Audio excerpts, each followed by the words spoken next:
My name is Arthur, and I've run the graveyard shift at Oasis 77 for 12 years. It's a concrete island in the middle of a high desert stretch of Highway 50, a place where the wind usually smells of sun-baked sage and cooling asphalt. There isn't a town for 40 miles in either direction. Between 10 p.m. and 6 a.m., my world is defined by the buzz of the fluorescent open sign and the slow, rhythmic hum of the refrigerated sandwich case. The job is a study in counting. I count the minutes until the sun hits the peaks of the Sawtooth Range, and I count the vehicles. I keep a leather-bound book on the counter for this purpose. One column for inbound, heading north toward the city, and one column for outbound, heading south into the empty scrub. It's a habit born out of necessity, a way to anchor myself in a landscape that feels like it could swallow you whole if you stop paying attention.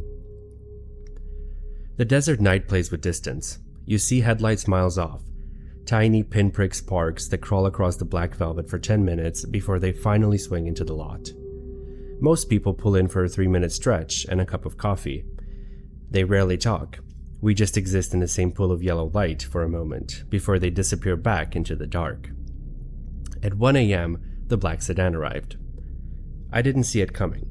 Usually, I track the lights from the horizon, but I had looked down for 10 seconds to adjust the temperature on the freezer, and when I looked up, it was already there. It was parked at Pump 4, the one furthest from the shop. It was heavy, an older model, something with sharp angles and a matte finish that seemed to soak up the yellow glow of the overhead lights rather than reflect it. I waited for someone to step out. I watched the driver's side door, but it remained shut. The engine was running. I couldn't hear it through the thick plate glass, but I could see the faint, rhythmic tremor of the chassis and the slight shimmer of heat rising from the hood. 10 minutes passed. I made a single mark in the inbound column, though I wasn't entirely sure which direction it had come from. I went back to wiping down the counters, keeping one eye on the pump.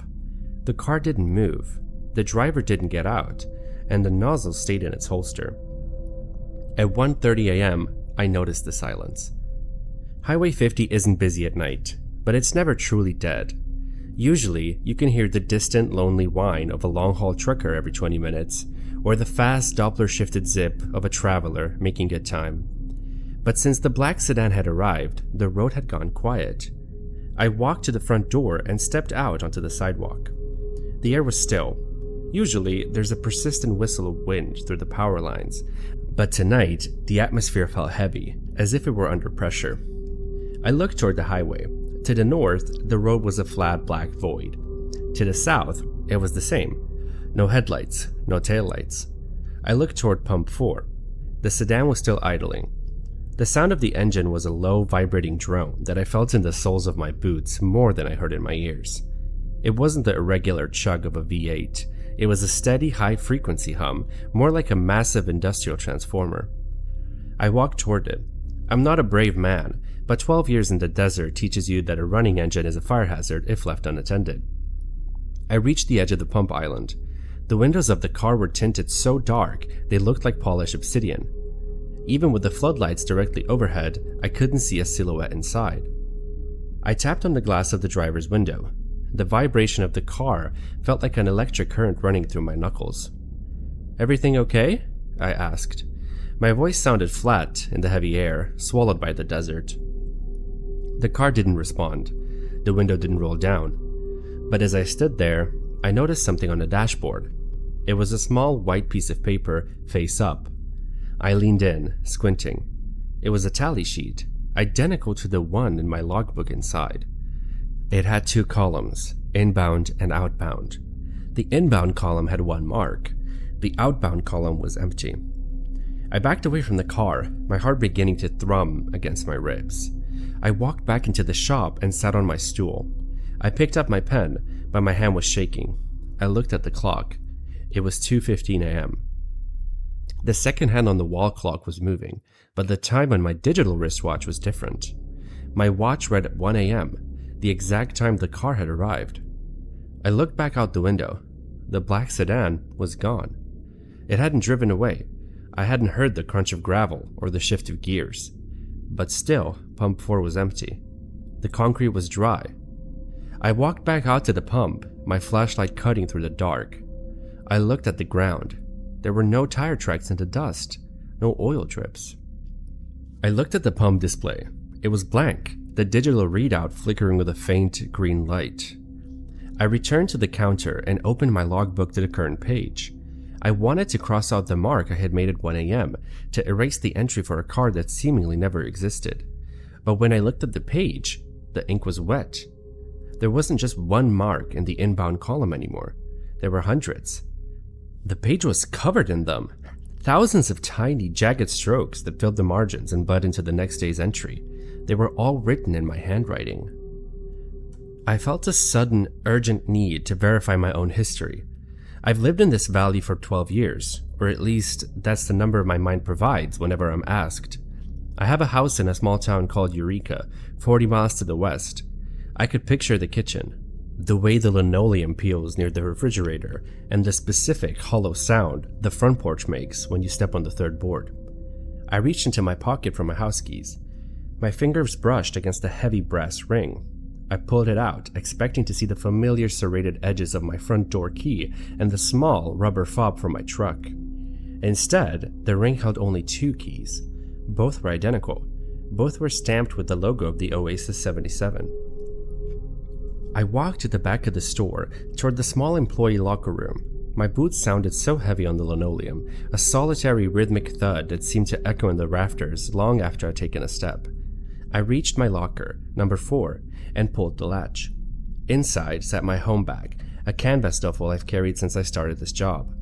I zipped it open, looking for my wallet, my phone, a photograph, anything that linked me to a world that wasn't made of cinder blocks and fluorescent lights.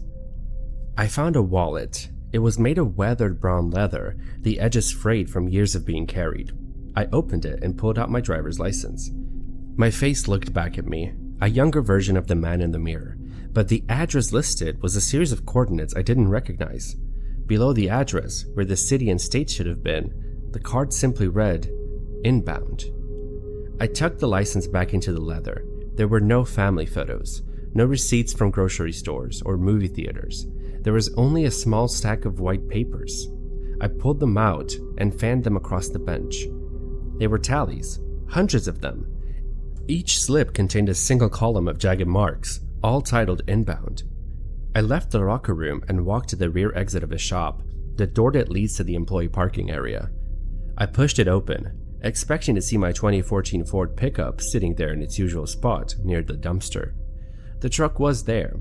It was buried up to the wheels in fine, white desert sand. The windshield was cracked in a spiderweb pattern that felt familiar to me, and the paint had been scoured away by years of wind, leaving the metal dull and pitted. I reached for the door handle, but the mechanism was seized, fused together by rust and salt. I looked at the odometer through the glass. It didn't show mileage. The small rolling numbers were all fixed on zeros, except for the final digit, which was slowly, almost imperceptibly, ticking upward. I turned back toward the highway. The black sedan was back at pump 4, and it was the only thing in the world that looked new. Its matte finish was pristine, free of the dust and decay that seemed to be claiming everything else. The engine's hum had shifted in tone, moving from a low vibration to a steady melodic chord that resonated in my chest. I walked back through the shop, past the silent refrigerated cases and the rows of shifting gray snack bags. I reached the front door and stepped out onto the sidewalk, moving toward the open car door. As I approached the pump island, the smell changed. It wasn't the scent of gasoline or dry sage. It was the smell of a cold, damp forest, the scent of pine needles and wet earth. It was a smell that didn't belong in the high desert, a smell that belonged to a place I felt like I had visited in a dream. I stepped closer to the sedan, where the door was now opened. The interior was upholstered in a dark, heavy fabric. On the passenger seat sat a leather-bound logbook, identical to the one I kept on the counter inside the Oasis, and it was opened to the current date. The inbound column was blank. The outbound column, however, had a single mark at the very top of the page. It was fresh, the ink still shimmering in the yellow light of the overhead floods. I looked at the dashboard. The digital clock of the car's display read 6 a.m. I looked at the horizon. The Sawtooth Range was still shrouded in a shadow. To the north, the sky was a deep bruised purple, and to the east, There was no hint of the sun. The world was trapped in a permanent 1 a.m., yet the car was telling me the shift was over. I reached out and touched the frame of the car. The metal was warm, pulsing with a gentle, inviting heat. I realized then that the only reason I couldn't remember leaving the Oasis wasn't because I had forgotten. It was because I had never reached the outbound lane. I had been counting the approach for 12 years, waiting for a car that would finally stay long enough to take me with it. I looked back at the shop. The open sign flickered once, then went dark. The interior lights of the Oasis began to fall, one by one, plunging the aisles into shadow. The hum of the refrigerated cases died, leaving a silence so profound it felt like a weight. I stood between the decaying station and the pristine car. I reached into my pocket and pulled out 2 of the Oasis keys. I dropped them into the gravel. They made a thin, tinny sound as they hit the dirt, a sound that was immediately swallowed by the sedan's engine. I looked at the driver's seat. It was empty, but the seat was adjusted as if it was for a man of my height. The steering wheel was waiting. I took a step toward the car, but then I stopped. I looked at the inbound road, the one I had watched for a decade. A set of headlights appeared on the horizon. They were tiny, pinprick sparks crawling across the black velvet of the desert. I knew that car. I knew the way it would swing into the lot, the way the driver would stay inside, and the way the tally would be marked. I had a choice. I could get into the sedan and drive south, into the gray void where the mountains used to be, or I could walk back into the dark shop, pick up my pen, and wait for the traveler to arrive. I looked back at the Oasis one last time. The building looked smaller than it had an hour ago. The concrete blocks seemed porous, as if the desert were slowly reclaiming the structure, grain by grain. I realized then that the station wasn't a place of service. It was a place of collection. Everything that stopped there eventually became part of the silt, the trucks, the lockers, and perhaps eventually, even the people. I reached for the driver's side door of the sedan. My hand felt solid against the handle, a stark contrast to the way the station's keys had felt like lead in my pocket. I stepped inside.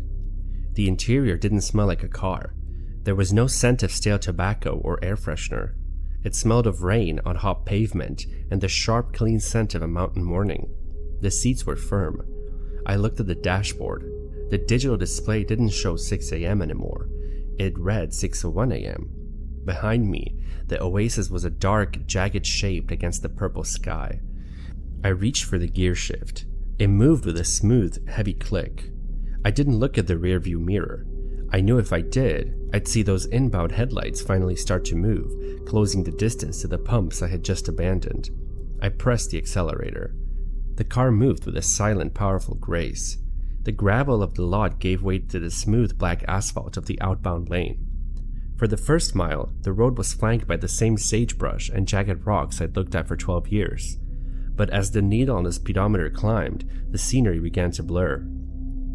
I reached the point on the highway where I had seen the other cars vanish, the boundary where the southbound lane usually dissolved into the gray void. I braced myself, gripping the wheel, expecting a jolt or a sudden drop into nothingness. Instead, there was a shift in the light. The gray mist didn't swallow the car. It parted. The heavy, pressurized silence of the Oasis snapped, replaced by the rush of wind against the glass. The air coming through the vents was no longer dry and stagnant. It was cool and moist. I drove for what felt like hours, though the clock on the dashboard remained fixed at 6:01 a.m. The desert began to change. The flat, alkaline plains gave way to rolling hills, and the sagebrush was replaced by the tall, dark silhouettes of pine trees. The stars above weren't the frozen, piercing points of the high desert. They were soft and distant, partially obscured by drifting clouds. The road eventually widened. I saw a green highway sign, the reflective paint catching my headlights. It didn't have coordinates or symbols on it. It read, Eureka, 20 miles. I felt a lump form in my throat, a physical weight of realization. I pressed harder on the gas. The black sedan hummed in response, its rhythm steady and sure. As the first true sliver of gold light broke over the eastern hills, I pulled into the outskirts of a small town. It was quiet, the houses dark, the street lamps flickering off as the sun took over. I found the street I remembered. I found the house with the peeling linoleum and the hollow third board on the porch.